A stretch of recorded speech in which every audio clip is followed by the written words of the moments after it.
Hola amigos de Contexto. Bueno, por la significación de los eventos ocurridos, señores, hace 50 años, la mitad del siglo pasado, 1968, en París.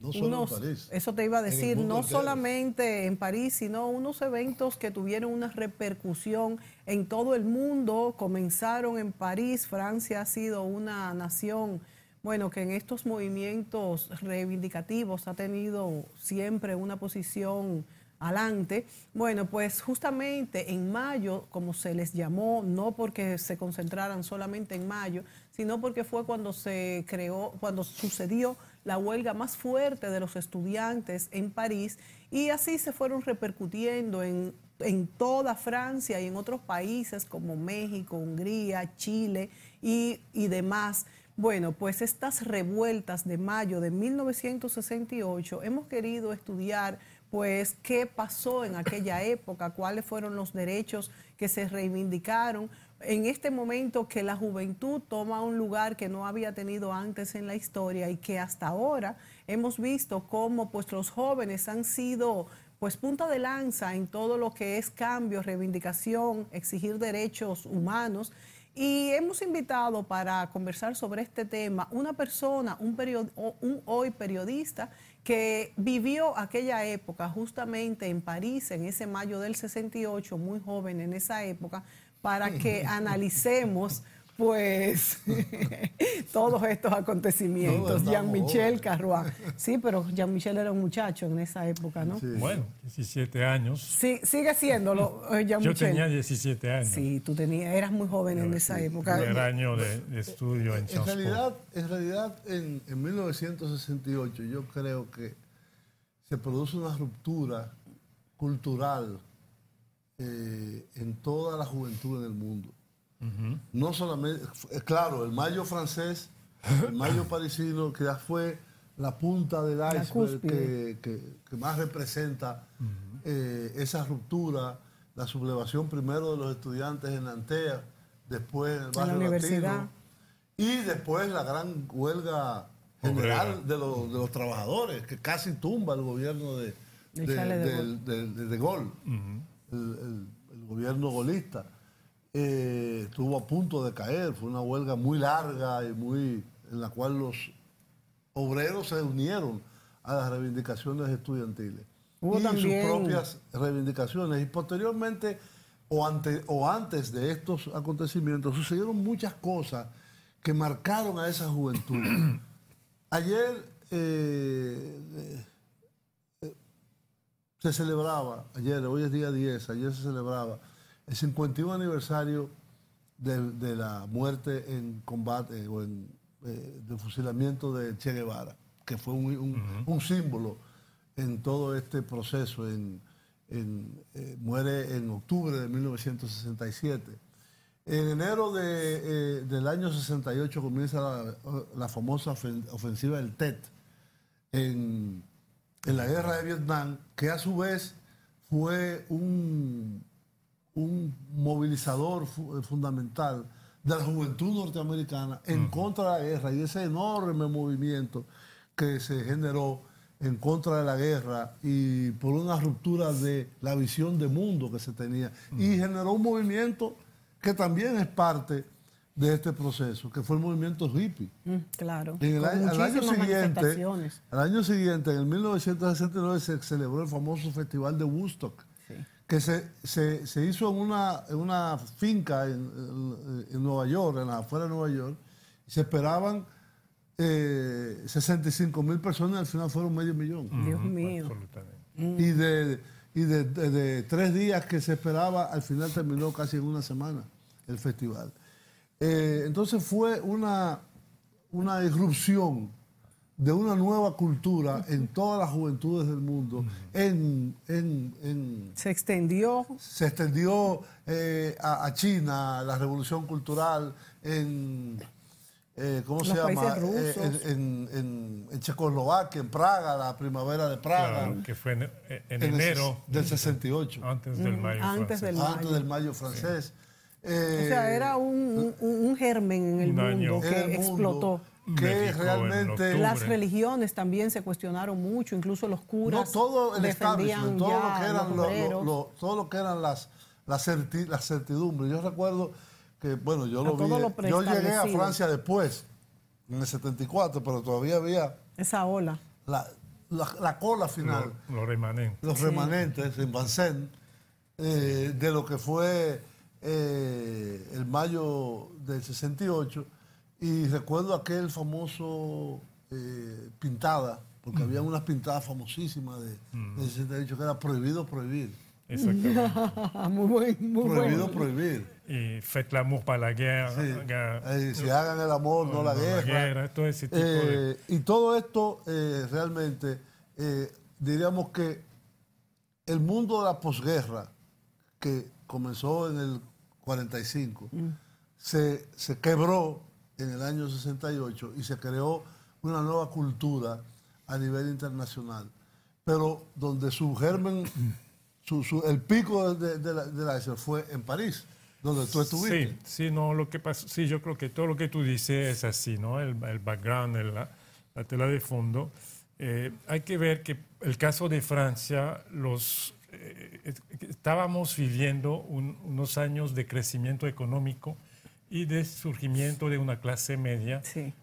Realmente lo que fue el mayo de 68 fue una crítica del modelo de la sociedad de consumo, como se decía, ¿no? Que lo que llamamos esos años de crecimiento de la posguerra, de la Segunda Guerra Mundial, hasta el 68, ¿no? Con un éxodo rural, un crecimiento de las ciudades, de la clase media, y al mismo tiempo hay que también ver el impacto que tuvieron los movimientos de descolonización en el tercer mundo. Sí. Eso fue la época, la guerra de Argelia, por ejemplo, para Francia. Vietnam, obviamente. Todo eso con, en el plano ideológico, el impacto de la Revolución Cubana, claro, principios de los 60. Y la difusión de una serie de obras que tuvieron un impacto importante, como la de Marcuse, Herbert Marcuse, Reich, que eran crítica, y los situacionistas, ¿no? El movimiento situacionista, que al principio fue un movimiento de crítica radical del arte, ¿no?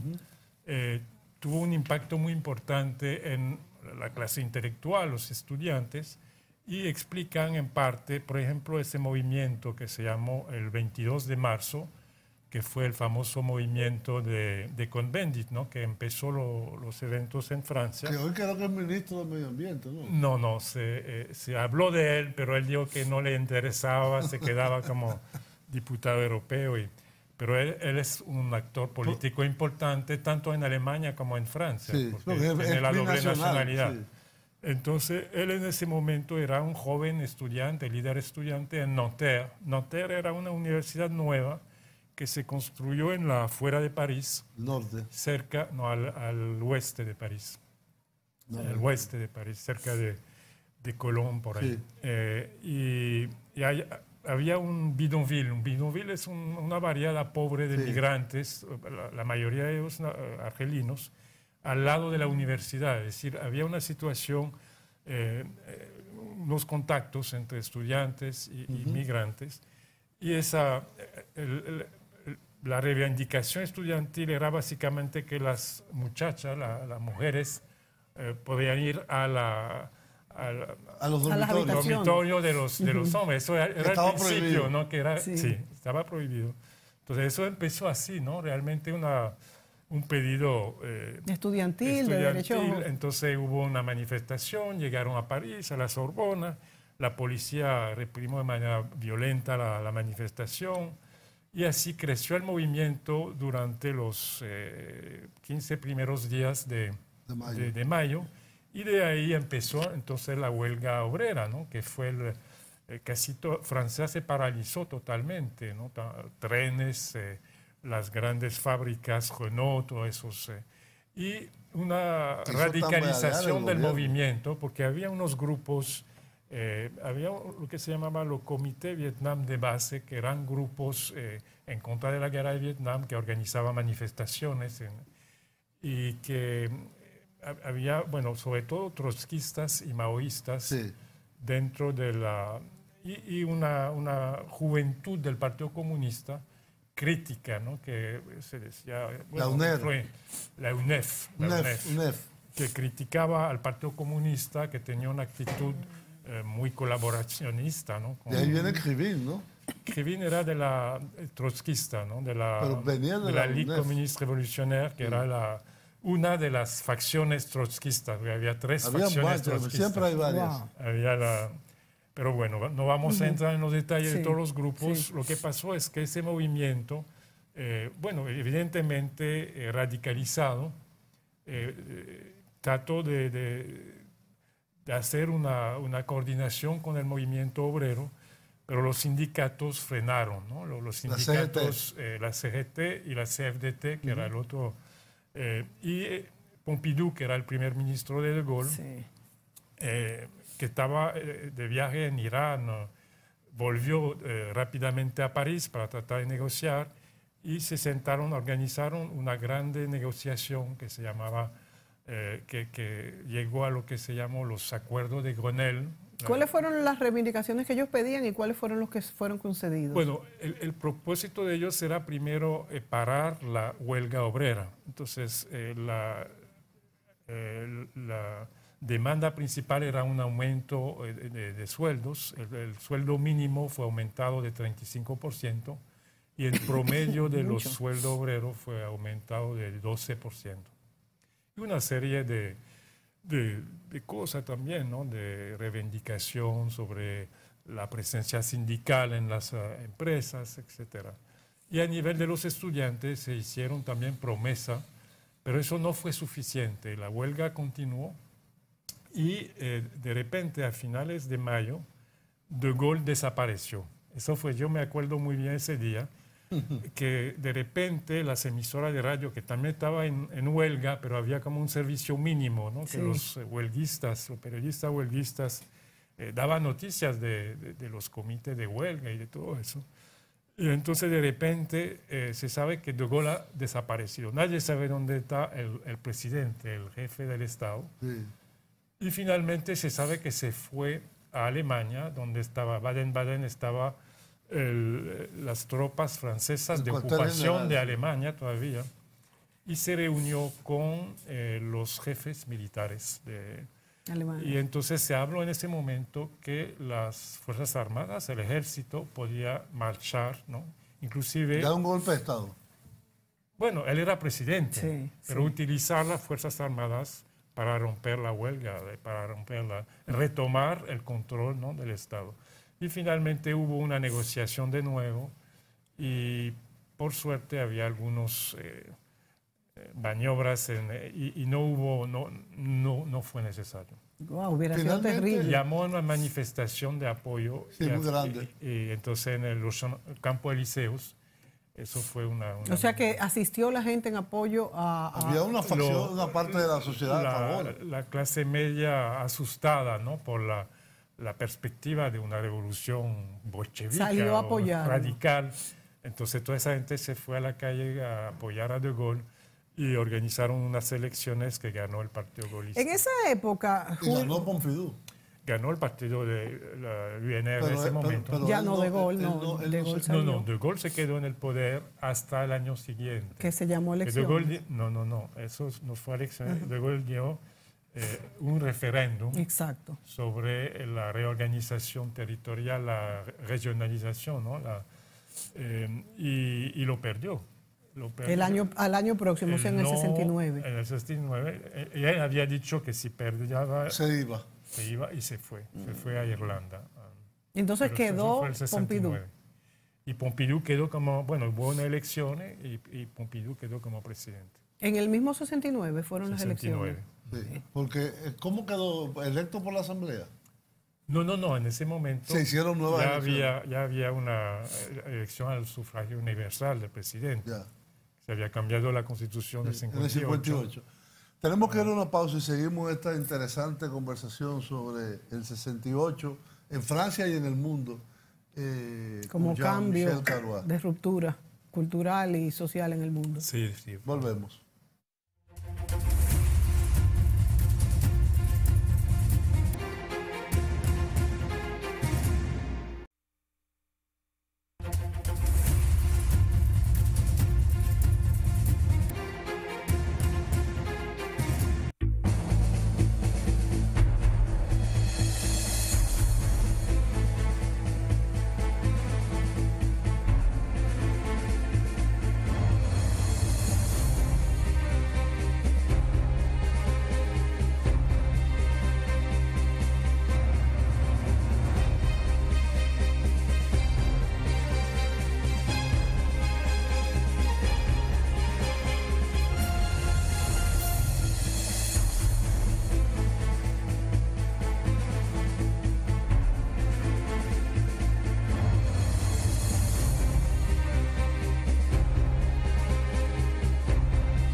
El 68 se acabó. Pasó. Over. Forby. Lo extraño es que hay mucha gente que quiere acabar con el 68. Quieren acabar con algo que se acabó. Es cierto, 1968 es una historia antigua, de otro siglo. Sin embargo, en Francia estas imágenes de la revolución encienden todavía el debate político. Después de 40 años, la izquierda y la derecha todavía mantienen estas imágenes como rehenes. Para entender de verdad lo que nos ha legado ese año, hay que mirar más allá de nuestras fronteras. La herencia de 1968 no es únicamente francesa, es mundial. Les événements de mai ont commencé par ceux de la Sorbonne, sur lesquels on épilogue en vain.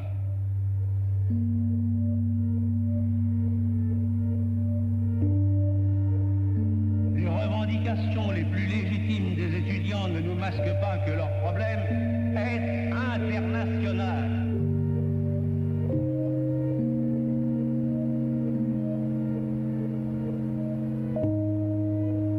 Les facultés sont fermées en Chine. Les étudiants se battent au Japon, se révoltent en Allemagne, en Italie, en Hollande et même de l'autre côté du rideau de fer.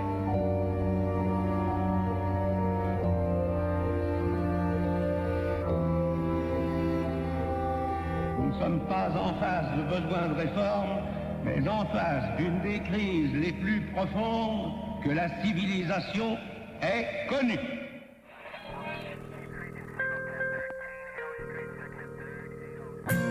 « 1968. Un mundo en convulsión.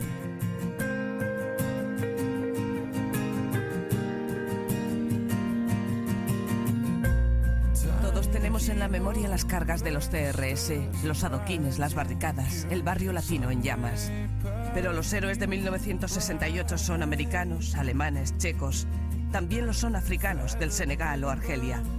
En las facultades de todo el mundo los estudiantes se rebelaron aquel año. Algunos ganaron, otros perdieron. Sus destinos han dibujado el mundo actual. Daniel Cohn-Bendit, la figura insolente del mes de mayo parisino, se ha convertido en diputado europeo. Jean Palas, el estudiante de cara triste, símbolo de la insurrección en Praga, se inmoló prendiéndose fuego pocos días antes del final de 1968.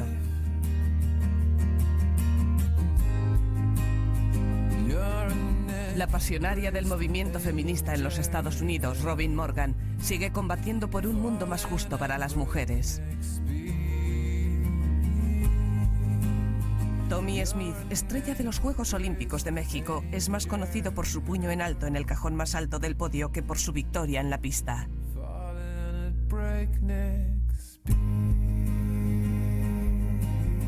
Las imágenes de estos hombres y mujeres han quedado grabadas para siempre en nuestra memoria. Son los actores de 1968, los actores de esta zona cero, la protesta mundial.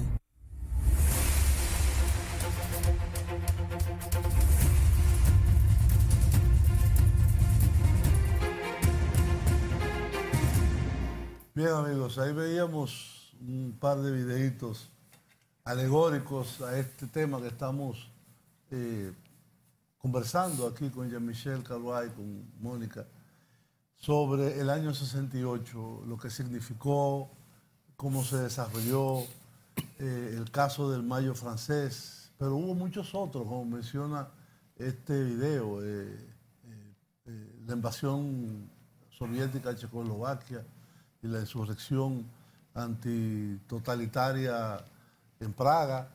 Ahí le faltó uno importantísimo para América Latina, que fue la matanza de Tlatelolco en México, que vamos a ver en un video en el segmento siguiente. Y en México todavía están estos actores en la palestra pública. De hecho, algunos están integrados al gobierno ahora de López Obrador. Claro, porque fue hace 50 años. Sí, es decir, el que tenía 18 años... Que eran jóvenes. El que tenía 18 o 20 años, en el 68 tiene 68 o 70 años. Es decir, que no es una persona tan mayor. Tan mayor. De hecho, el propio López Obrador creo que casi anda por ahí. Sí. Anda por esa... Sí, un poco más joven. Más un poco menos de 70 años tiene. En todo caso, esta ruptura en las juventudes de ese año, como tú decías, Jean-Michel, fue un proceso que se vino acumulando de una sociedad que arrastraba la escolástica digamos, del siglo XVIII, del siglo XIX y la primera parte del siglo XX. A mí me decían, yo que llegué en el 74 a París, que había que ir a clases con corbata. Es decir, que eso, los dormitorios y de no ahí podía haber los hippies, hombres y mujeres. Eso cambió después. Uno de los...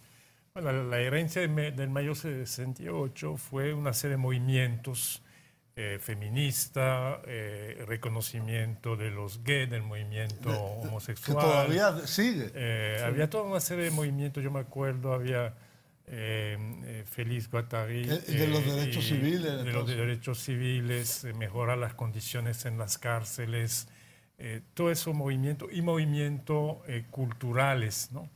Hubo un periódico, una revista actual, no sé si te acuerdas, Liberación, que fue fundada por Jean-Paul Sartre en ese momento. Es decir, durante esos años 70 y 80 hubo toda una serie de consecuencias, ¿no? En la vida tanto política, cultural, societal, de lo que fue... Transformó.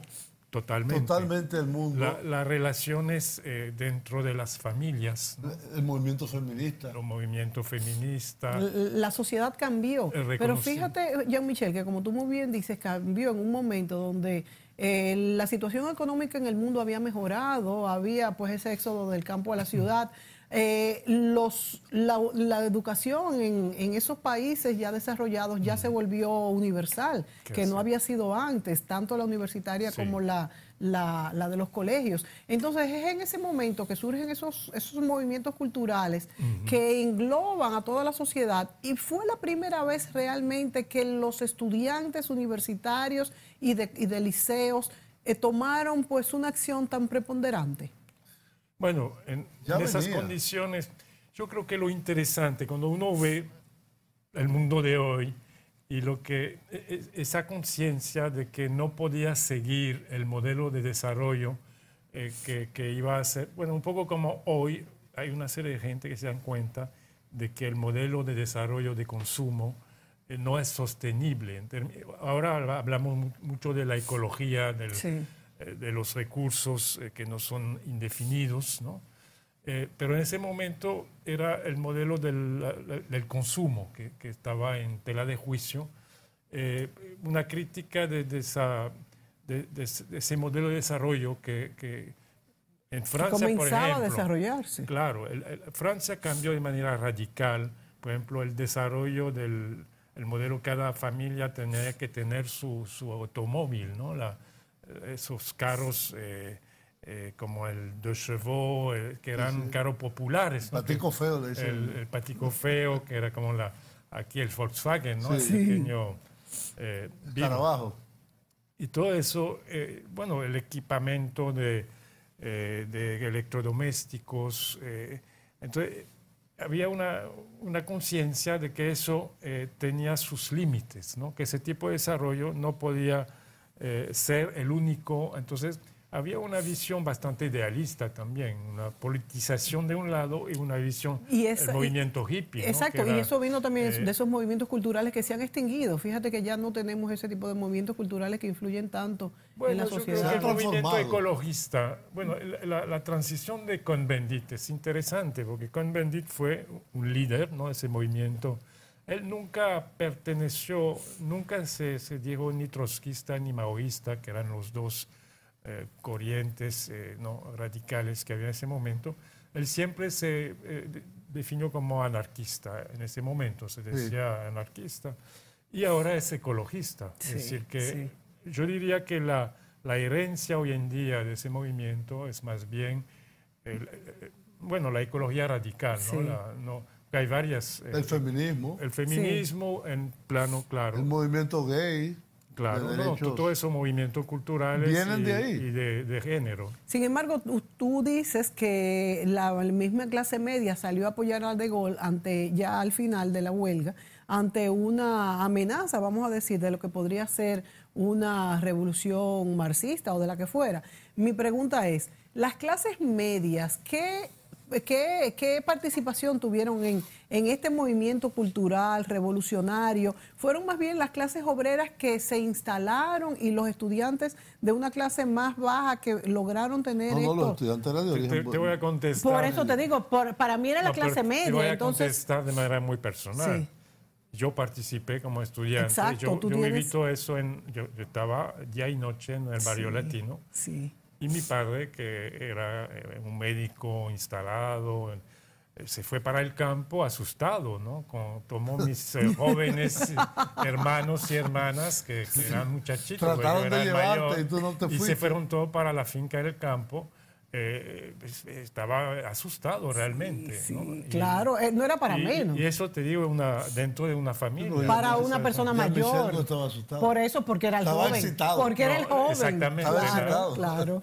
Los hijos de esa burguesía estábamos los que estaban haciendo la revolución, entre comillas. Así es. Pero nuestros padres fueron los que fueron a apoyar a De Gaulle en el campo elíseo. Sí, o sea, era la vieja generación versus a la nueva. Generacional, claro, cultural, eso fue. Claramente. Sí. Claro, los que en aquel momento eran jóvenes de 17, 18, 19 años, hoy son abuelos. Claro. Hoy son abuelos. Eso es lo que ha pasado. Y quizás ya son más conservadores que en esa época. Bueno, yo no sé. Ha cambiado mucho. Sí, no, es que el mundo ha cambiado. Sí, entonces, el mundo ha cambiado. ¿Qué quedó, la Jean-Michel, perspectiva del 68 en el mundo de hoy? No, que que vemos yo el creo que ascenso mucho. del Queda fascismo. mucho. Es No, decir, mucho. lo que decíamos, el feminismo, por ejemplo, el lugar de las mujeres en la sociedad. Fueron conquistas establecidas. El reconocimiento de la homosexualidad, Claro. que era una cosa. Todo el mundo estaba en el closet. Bueno, todos los gays en ese momento estaban. Y el tema, yo creo, del modelo de desarrollo, ¿no? El tema ecológico, de consumo. Y el ecológico, como tú me dices. Yo creo que sigue. Yo creo que La libertad personal. Hubo un retroceso en todo eso después de los años 80, 90 con la... ¿Y ahora? Porque ahora todo es un péndulo. ahora estamos en el plano también. político, claro, Sí. por el tema migratorio. Que en ese momento no se planteaba porque era un tema... Había mucha migración, pero no se planteaba. Pero no se era muy poca la era una población, migración, claro. además, deseada por el Estado. Sí, y era una inmigración que se asimilaba mucho más fácil. Porque no era una tan migración numerosa. O polaca, Pero había o muchos también italiana, argelinos, o sí. española. Argelinos, marroquíes, Había, pero no tunecinos. tanto. No. Es decir, si tú tomas el total de la migración de ese momento, la parte africana era mucho menor, porque tú tenías una inmigración muy fuerte desde Cuando los yo países. llegué en el 74, no me pareció eso, no era muy grande. Sí. Pero porque tú no veías... O muy notoria. Quizá porque era en París. Tú no veías que todavía en esa... Bueno, menos. Los pero en españoles y los 60, italianos se mezclaban la segunda generación. Exactamente, porque ya ya eran en los 70, franceses. ya en los 70, pero en los 60, casi toda la muchacha de servicio era española. Sí. En Sí, París. y portuguesa. Y portuguesa. Los obreros de la construcción eran portugueses. Es decir, los italianos y los portugueses. Es decir, había una migración del sur de Europa que muy fuerte hacia... Sí. O sea que hoy en día me imagino entonces que la población está en Francia, si nos vamos a las estadísticas, está muy pero muy mezclada porque ahora hay mucho más migración de África, por ejemplo. Sí. Bueno, y desde hace muchos años. Sí, la la presencia migración, africana claro. en Francia Y es árabe. Desde principio del siglo XIX, yo diría. No, claro. Pero Y del masiva, siglo XX. masiva empieza después de la Primera Guerra Mundial. Exacto. Como hubo una matanza masiva de jóvenes, ¿no? Sí. Entonces empieza a llegar marroquí, sobre todo, y argelino. Sí. Y después viene de África subsahariana, ¿no? Así es. Y ahora vemos también pues toda esta reacción de la derecha radical que está en contra de esta Claro. migración. Señora, Nos vamos a la tenemos que ir pausa. a la pausa. Sí, volvemos. Regresamos.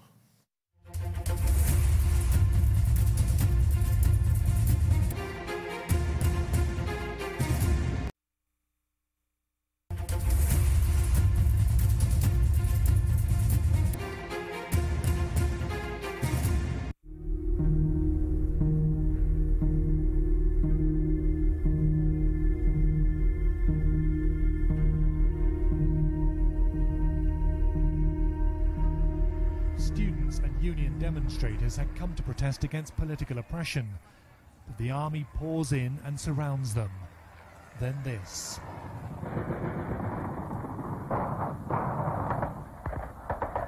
You can see people falling to the ground.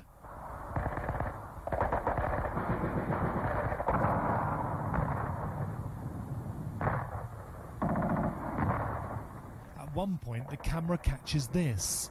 Watch the window. It's a sniper.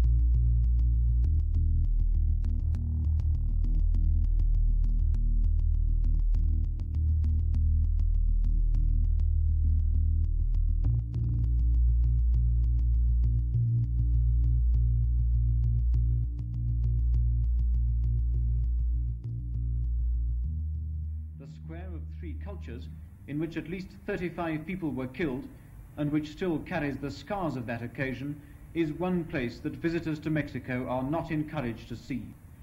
Now, on the eve of the Olympics, troops are still on guard in the square, but they've been tactfully and unobtrusively withdrawn from other parts of the federal district. They've left the university, for instance, which now has a strangely derelict air about it, because the students aren't there either. Most of the slogans have been erased from the walls, but a few of the posters remain. Bitter but humorous.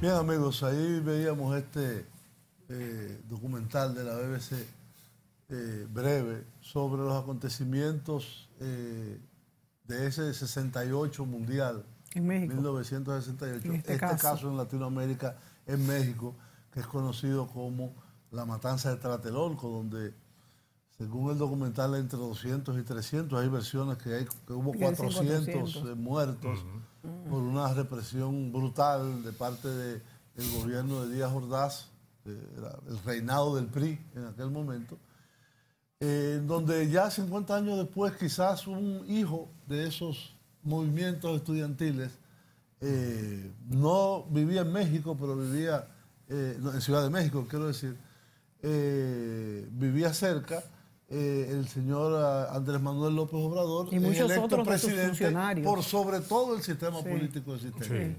Es algo que también llama la atención. Y como en aquella época la UNAM, que es la Universidad de México, la gubernamental, la más grande de Latinoamérica. Sí, y excelente universidad, pues se unió y pasaron ahí unos desórdenes y unas huelgas tremendas por las reivindicaciones ante los abusos del gobierno en esa época.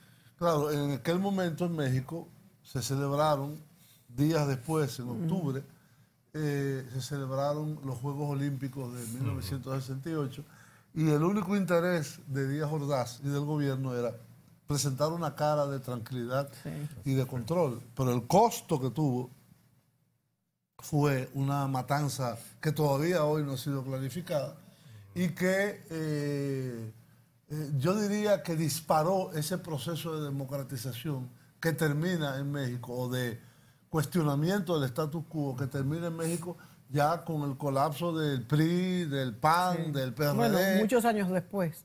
50 años. Sí, 50 años exacto. Ahora fue que un movimiento que se lo formó López Obrador. De la nada, primero supuestamente. López Obrador fue del PRI. Después del PRD. Fue gobernador del estado de Tabasco, creo. Sí. Y después fue del fundador del Partido de la Revolución Democrática, el PRD de México. Se salió tuvo casi a ganar las elecciones. Sí. Se salió del PRD y fundó este Movimiento de Renovación Nacional, en el cual sin alianzas con otros partidos, tuvo un 57% de la votación. No, se aliaron algunos pequeños. Pequeños. Sí, y se aliaron las cosas más extrañas. El PRD, que era de izquierda, con el PAN, que es de derecha, el PRI. Pero yo creo que eso fue lo que le dio el triunfo. O sea, qué bueno que fue así. El triunfo lo ganó Morena.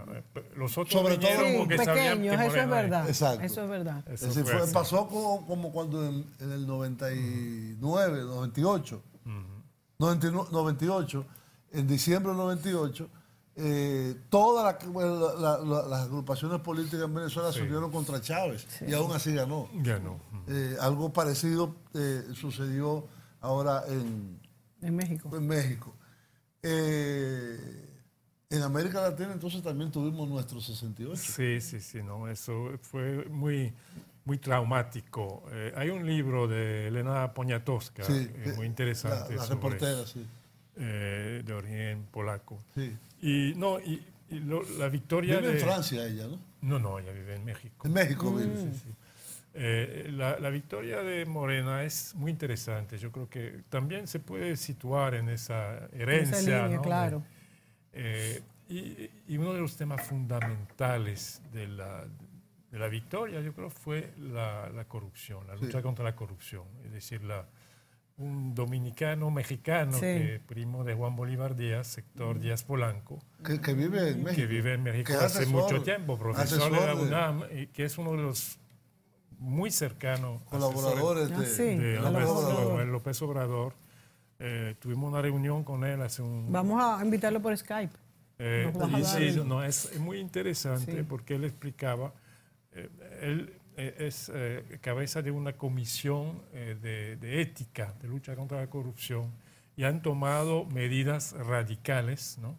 Concretas, contra los miembros, gente que quería meterse en el partido y cosas, y han tomado realmente medidas suficientes como para que la gente confiara en la capacidad de ese nuevo partido de que no iba a ser corrupto, gobernar de otra manera. Yo creo que ya la gente se está dando cuenta que ese tema de la corrupción yo creo que todo eso son importantes, Jean-Michel. Yo creo que ese tipo de medidas de profilaxis en las sociedades son importantes, pero yo a veces me pregunto si no hay algo en la misma naturaleza de las sociedades modernas que conduce poco a poco a fenómenos que surgieron de movimientos de transformación que han degenerado en cosas terribles, en corrupción, en totalitarismo. De hecho, los mismos del 68 han denunciado esto. Claro, en Venezuela, lo que está pasando incluso. Gana un movimiento democrático, radical, y bueno, hoy en día estamos ante una situación muy difícil. Ahí parece que asesinaron a un concejal ayer. Que lo tiraron, del octavo piso. Y ahora dicen que fue suicidio. Lo que ha pasado con el PT en Brasil, que no es por hacer un alivio, pero el PT se sirvió de la corrupción de manera generalizada. Bueno, Odebrecht es fruto del PT. Latina, son instrumentos de ese proceso. Es que yo creo que, como tú dices, es que la corrupción, por eso es que tiene que haber acuerdos también internacionales. Yo no quiero meterme en el terreno local, pero aquí también. Yo creo que no solamente aquí, para toda la región y más allá, yo creo que ya la gente se da cuenta que la corrupción le quita. Además, tú no puedes hablar de reforma fiscal, Julio, tú lo sabes. Si tú no hablas de lucha contra la corrupción, porque ¿para qué vas a hacer una reforma fiscal? Para darle a los políticos que se lo roben todo. Tú no vas a dar tu dinero para... Es que yo creo que por eso Europa tiene... Exacto. Por eso Europa tiene mejores reformas fiscales. Entonces, yo creo que lo que ha pasado en México, bueno, según nos contaba, nos reunimos un pequeño grupo donde Juan Bolívar con su primo, y nos explicaba cómo había ganado Morena. Y los tres temas, bueno, la personalidad de Andrés Manuel López Obrador, que es un caudillo, un encantador, vamos a decir. Exacto. Segundo, esa lucha, esas medidas concretas, ¿no?, contra la corrupción. Y en tercer lugar, una campaña puerta por puerta, grassroots, como dicen los gringos. Durante 2 años, los militantes de Morena fueron a tocar puerta y explicar lo que querían hacer. Yo creo que eso fue definitivo. Eso fue muy importante también. Pero él decía... El ejemplo personal. Y si hay cosas que la gente dice, ese es un tonto, esos son medidas populistas, que no va a vivir en Los Pinos, de que vuela en avión comercial. Como han hecho muchos otros, Julio. Pero son símbolos. Comunicación, claro. Símbolos comunicacionales. No, son muy importantes. La política de comunicación tiene que dar señales. Es confiabilidad. Que la gente ya no es un aislamiento del mundo. Tú estás ahí. O sea que no es tan simbólico entonces, es real. Sí, lo que él dice, yo no me voy a aislar del mundo, yo voy a estar en el Palacio Nacional y voy a vivir en mi casa. Y seguir viviendo en mi casa y voy a volar en vuelos regulares. Mucha gente dice, eso es una tontería. En México no lo es.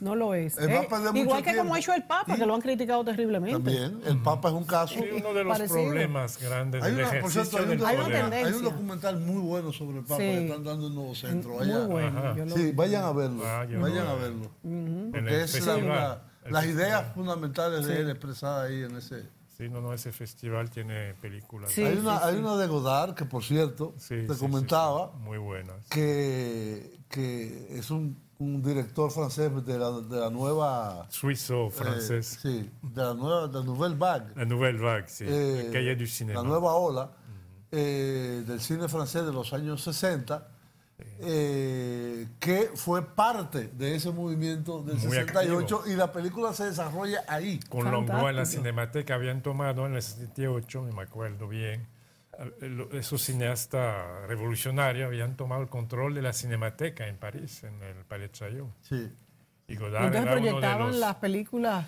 Sí, eso, ahí vi Potemkin, todos los clásicos, ¿no? El acorazado Potemkin. Del yo lo vi soviético. ahí lo vi. Así, ahí. Sí, porque esas sesiones porque la Cinemateca de París es una cosa gigantesca, que la cerraron un tiempo pero ya la abrieron.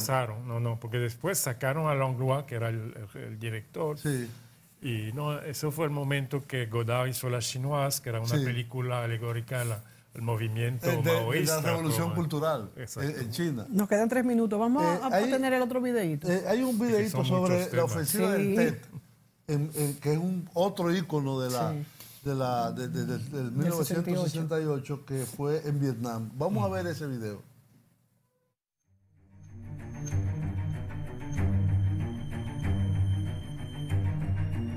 La ofensiva del Tet era un ataque a larga escala en cada gran ciudad y pueblo del sur de Vietnam durante la Guerra de Vietnam. El 30 de enero de 1968, los norvietnamitas y las fuerzas Viet Cong lanzaron una ola de ataque sorpresa que dejó pasmados a Estados Unidos y al ejército survietnamita. Fue un ataque bien coordinado. Después de perder control de varias ciudades, las Fuerzas Armadas de Estados Unidos y Vietnam del Sur se reagruparon e hicieron retroceder a los norvietnamitas. La ofensiva del Tet continuó durante febrero, durando casi 2 meses. Aun cuando técnicamente la ofensiva del Tet fue una derrota para Vietnam del Norte, la cantidad de víctimas de ambos lados fue brutalmente alta. Fue un momento crucial para el apoyo de Estados Unidos en la guerra. La administración del presidente Johnson no pudo convencer a la población de que un combate sangriento y costoso podía considerarse victoria. Estaban decepcionados de la guerra y su gobierno.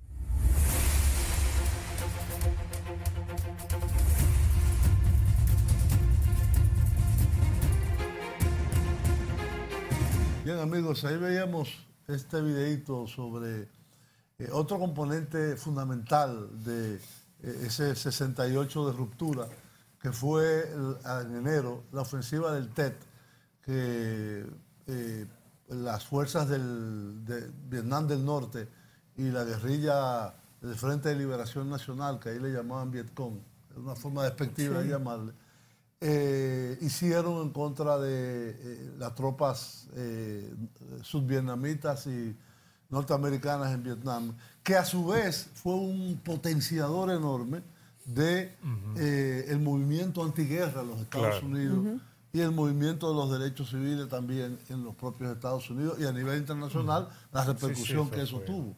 Sí, no fue una derrota militar realmente. Sí, militarmente no lograron los objetivos. Eso inclusive hubo ahora se sabe, porque en el documental muy bueno que pasa en Netflix sobre Vietnam, la guerra de Vietnam, hay testimonio del norte, de Vietnam del Norte, donde se ve que había un debate Giap, que había sido el estratega de la victoria en Dien Bien Phu contra los franceses. No estaba de acuerdo con esa ofensiva en ese momento, y fue Le Duan, que en ese momento que era el duro, ¿no?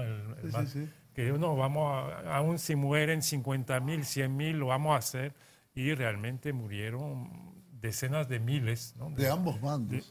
Pues sobre todo del murieron norte. Porque esa guerra realmente que era una locura. Lo que el criterio para los gringos era el body count, es decir, había que matar 10 veces más vietnamitas del norte y Vietcong. De hecho, murieron 2 millones en la guerra. Y 55,000 gringos. Señores, se nos terminó el tiempo, desgraciadamente, pero habría mucho todavía que conversar sobre estos temas, como decimos, que no se tratan mucho 1968. No, muy poca gente, creo que nadie, trata este tipo de temas.